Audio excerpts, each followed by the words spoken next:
வணக்கம். I'm doctor Karunadevi.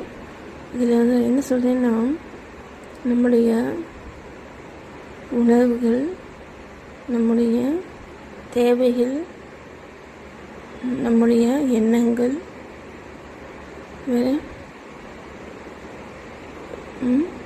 இப்போது இந்த மாதிரியான ரொம்ப ஆழமான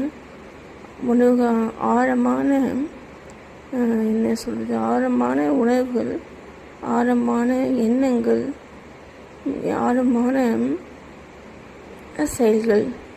சரியா? எப்படி செயல்கள் வந்து வருது? நம்ம நினைக்கிறதுனால நம்ம அதை ஒரு செயலாக வந்து வெளிப்படுத்துகிறோம் இல்லைங்களா? இதில் வந்து சில சமயம் ஏதாவது ஒரு நெகட்டிவ் வந்துட்டு நடக்குது அப்படின்னா